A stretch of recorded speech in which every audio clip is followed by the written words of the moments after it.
Hey, welcome back everyone. It is now April 21st of 2020, and ever since the release of Star Wars: The Rise of Skywalker, a lot of fans around the world have been very intrigued about the future of the Star Wars franchise by Disney and Lucasfilm.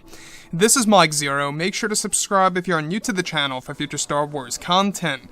Now, as of right now, we do know that Disney and Lucasfilm are essentially in a phase of desperation or damage control, if you will. They are trying their absolute hardest in order to really kind of establish this new Star Wars universe that's going to really bring the fans into new eras and a brand new mythology that we have never seen before in either Legends or, of course, Star Wars canon material under Disney.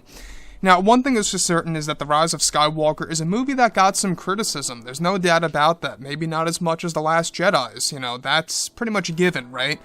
It didn't really have as much criticism as The Last Jedi, and you could say that to a lot of people, and especially the ending of the film, I actually believe was handled a little bit poorly at times.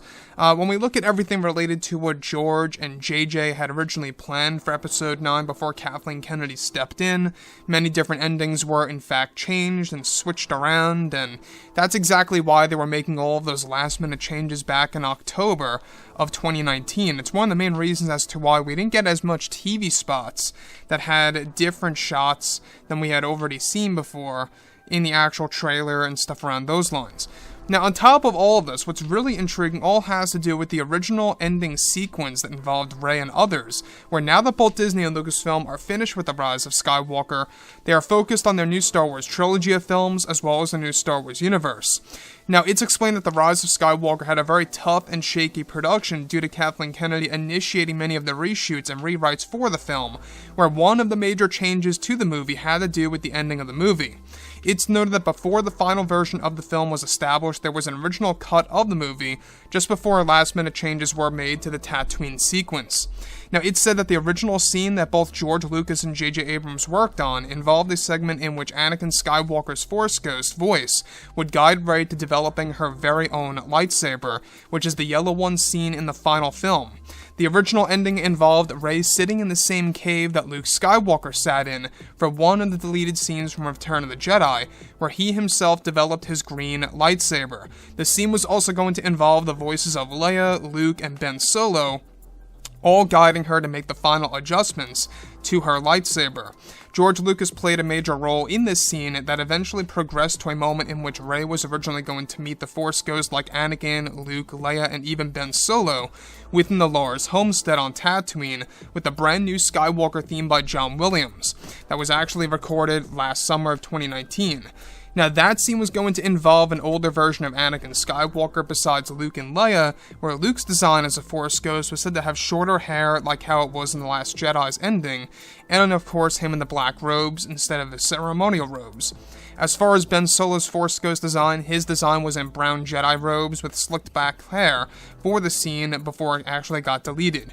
Now, one of the final shots of George's version involved Rey looking at the Tatooine twin suns with a Jedi temple under construction in the distance, with the Force Ghost of the past looking at Rey around 50 feet away, with a Rey shot next to her, of course, near R2-D2 instead of BB-8 in the scene.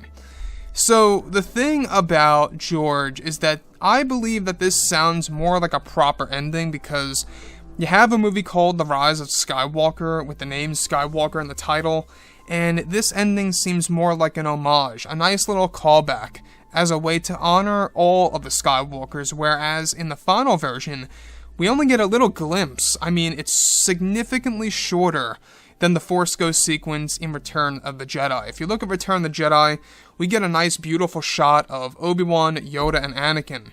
At the end of The Rise of Skywalker, it's really brief. You can see that Luke and Leia are slowly fading into being visible in the distant shot first, and then there's a close-up shot of them. And for some reason, they're not really colored blue. They're more colorful, if you will. So that was the one thing that seemed a little out of place to me, is that when you look at the Force Ghost version of Luke in the initial scene on Ahch-To, he's completely blue, but then on Tatooine, it looks like he's fully colored. As the same exact thing goes for Leia as well. So it's a little odd where you have that change there. Now, looking at everything related to Rey's lightsaber actually being constructed through the guidance of Anakin, Luke, Leia, and Ben.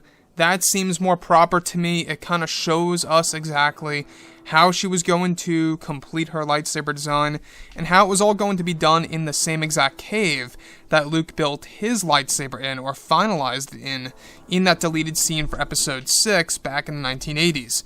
So like I've said before in the past, I mean, a lot of changes were made to The Rise of Skywalker. They plan on doing this JJ cut sometime in 2023, which I think is going to be quite a thrill to see. So with that being said, guys, drop a comment below. Let me know what you think about all of this in the comments. And if you guys did enjoy the content for today, do make sure to drop a thumbs up on this video to support the channel. I thank you all so very much for the kind support, and I'll catch you guys next time.